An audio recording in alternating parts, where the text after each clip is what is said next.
Okay. All right, so I just read through Titus 1, and I was kind of hung up on this little phrase in the first verse, according to the faith of God's elect. And so I'm actually going to look at some commentaries.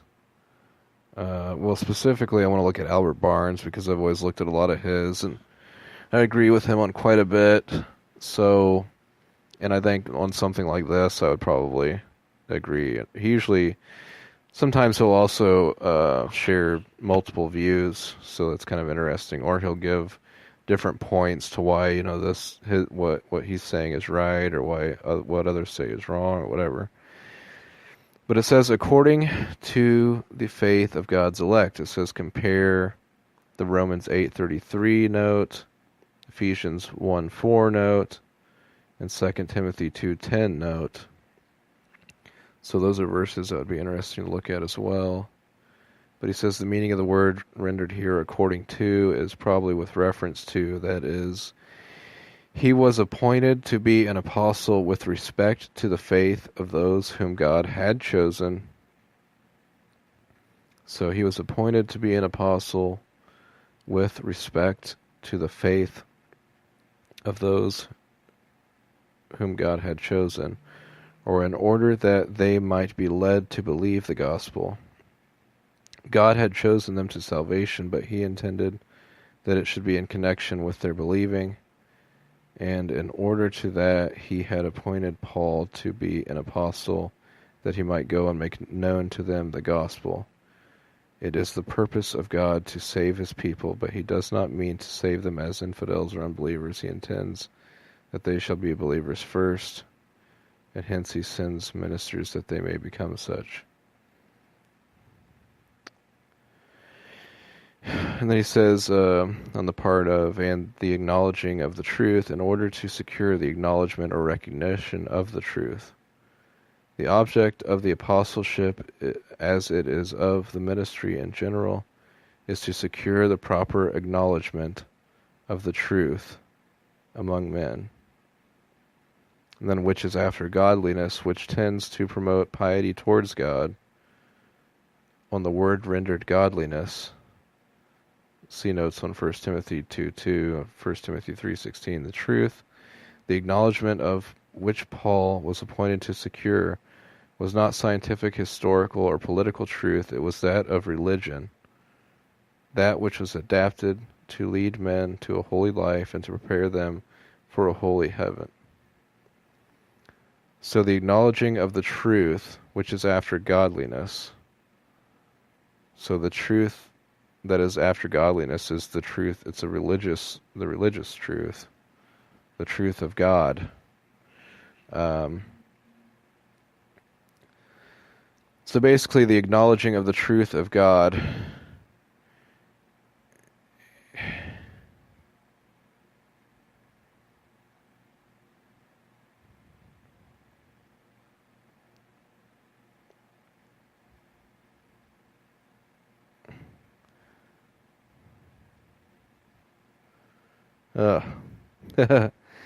yeah, it's late and my mind's gone, so I'm going to skip around and look through some other commentaries here on Study Light, see if there's anything that's kind of concise and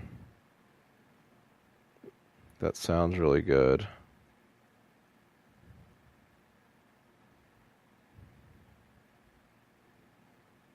There's a lot of long stuff here. I'm just scrolling through these huge commentaries, just breaking everything down.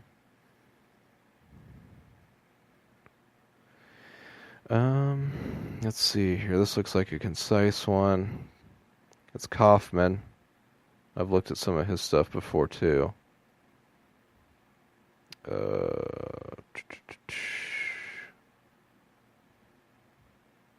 According to the faith of God's elect, conveys the meaning of being in harmony with the Christian religion and the holy teachings upon which the church is founded.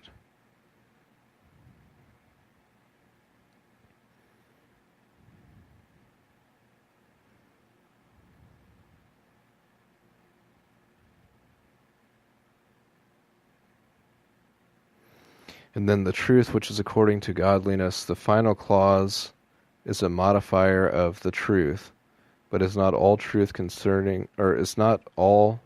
according to godliness.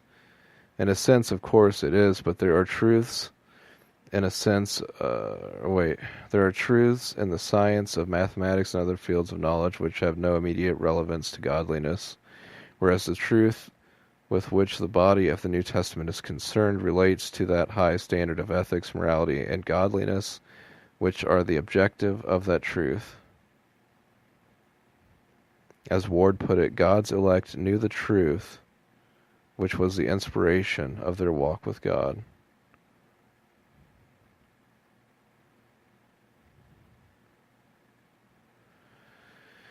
Interesting. Wow, I just can't believe how long some of these commentaries are on these phrases. Let's see, here's another one, commentary critical and explanatory on the whole Bible. It says, according to the faith, rather for, with a view to subserve the faith.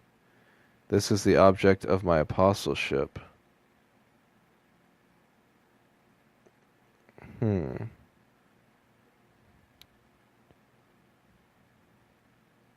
So according to the faith, they're saying means for the faith of the elect, the Christian truth.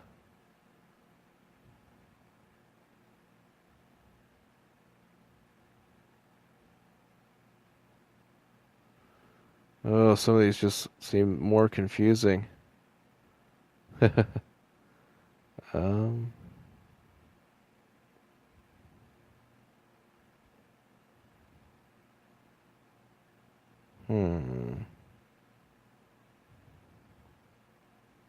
Gonna continue, look through some other ones.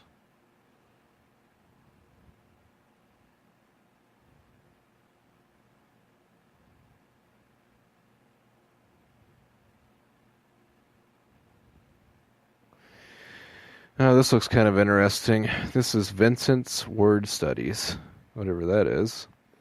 Okay. And acknowledging of the truth. And this is one of those things where, I think there can be variances in how people see these. And, it doesn't have to be, unless it's some kind of extreme, they come up with some kind of heresy out of this or something. But it says, an acknowledging of the truth. And it says, the writer is an apostle. Okay, we're talking about Paul.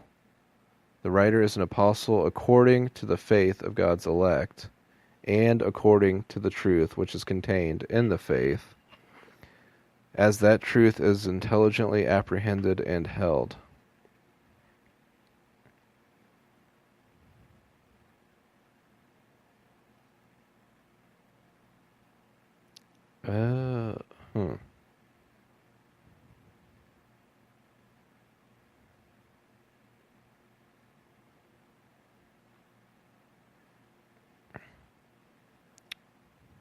Still a little bit confusing here. According to the faith,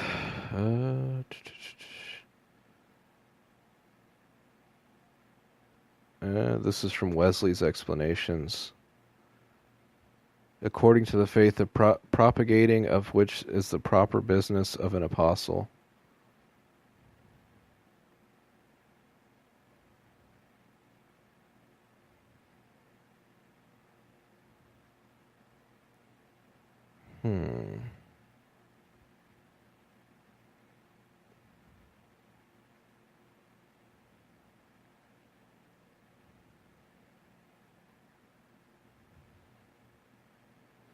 Which one's this one? This is Calvin, which we could get into the Calvinist views. Let's... This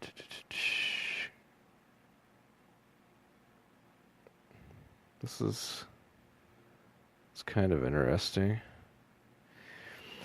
Okay, according to the faith of the elect of God. This is what John Calvin says. If anyone doubt about his apostleship, he procures credit for it by a very strong reason, connecting it with the salvation of the elect of God, as if he had said, there is a mutual agreement between my apostleship and the faith of the elect of God, and therefore it will not be rejected by any man who is not a reprobate and opposed to the true faith.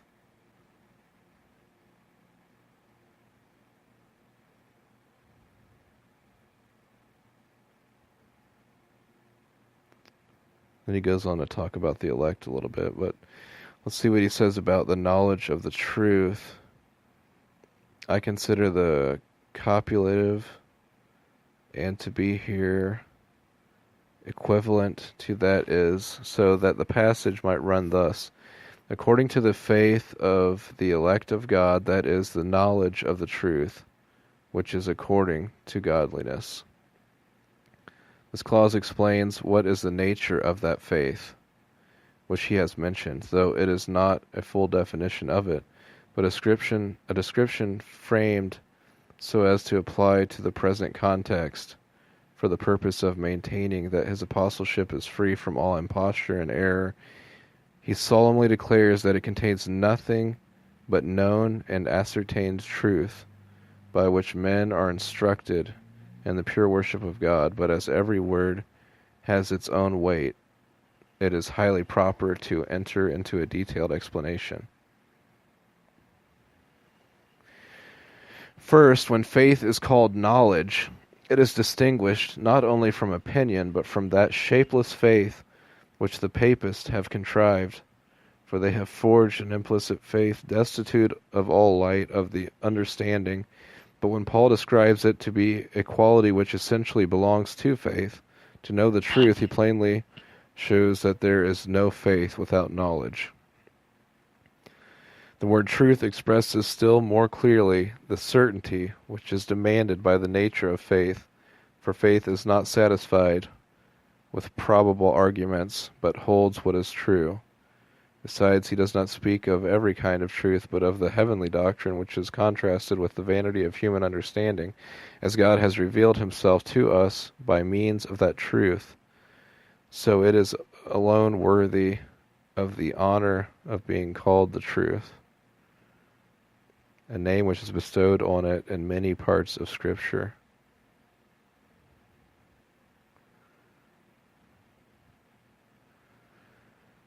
Wow, there's a lot more here for John Calvin. I'm going to move on a little bit and look at some other commentaries still. I'm wondering if I actually post this and people actually listen to this, I probably sound like a rambling madman. You're probably thinking, why even look into just a little, part of a verse like this when, it doesn't really need explaining? It does to me, because I don't feel like I'm kind of grasping it. I think I'm going to need like a day to sit on it after reading these commentaries. But here's Matthew Poole. Okay. According to the faith of God's elect.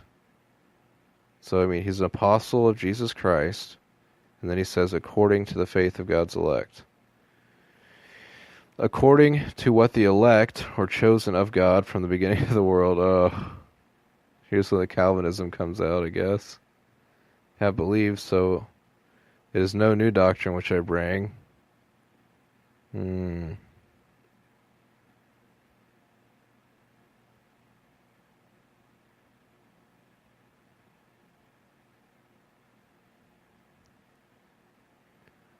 Ugh, yeah, this guy's definitely showing us Calvinism, so I'm just going to move on.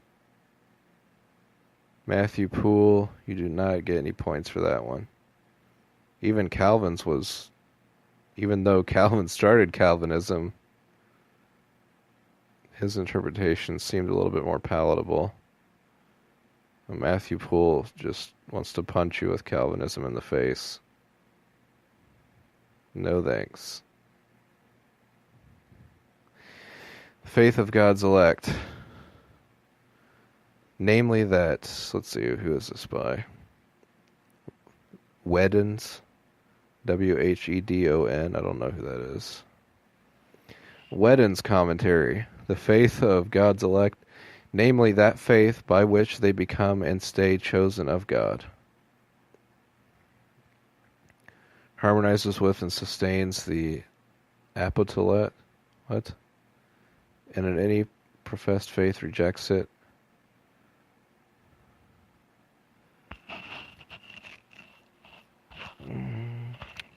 Let me see.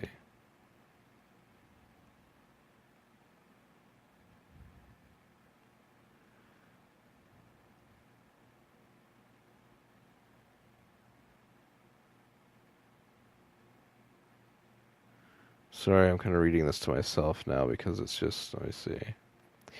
He who questions the state does not. Okay.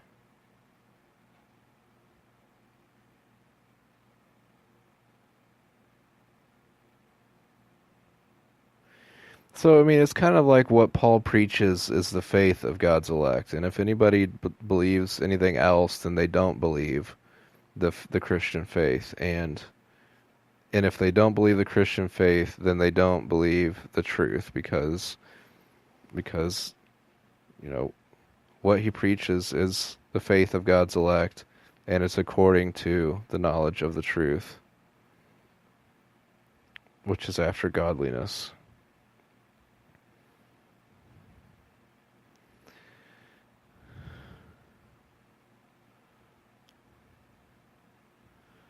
He's basically linking, the faith and truth together. And like you can't have one without the other, basically. Or if you deny the faith, you deny the truth, is the idea. And he preaches the faith, and he preaches the truth. And I might just end it at that thought because I'm almost at the bottom of the page here, and I'm not seeing anything right now that's... I'd like to look into these a lot more deeper, but I mean, that's kind of what I'm getting. And people might be able to see that easier than me. I don't know why I get caught up on that. I can just see there being different interpretations. Paul, a servant of God, seems easy enough to understand. He follows God's commandments. He is commanded to go preach. He's doing that. He's living his life for God. He's an apostle of Jesus Christ. And in some ways, the same thing is kind of said there.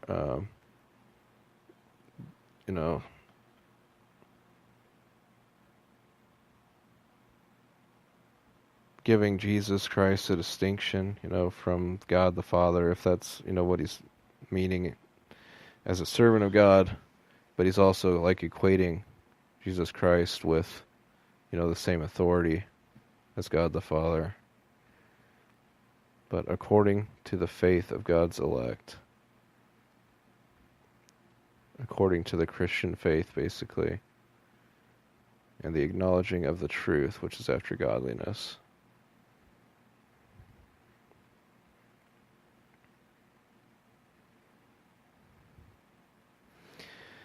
Well, I almost feel bad for recording this and wanting to upload it, but I guess I'm going to. 20 minutes of me reading through different commentaries, trying to understand this. Oh, God bless.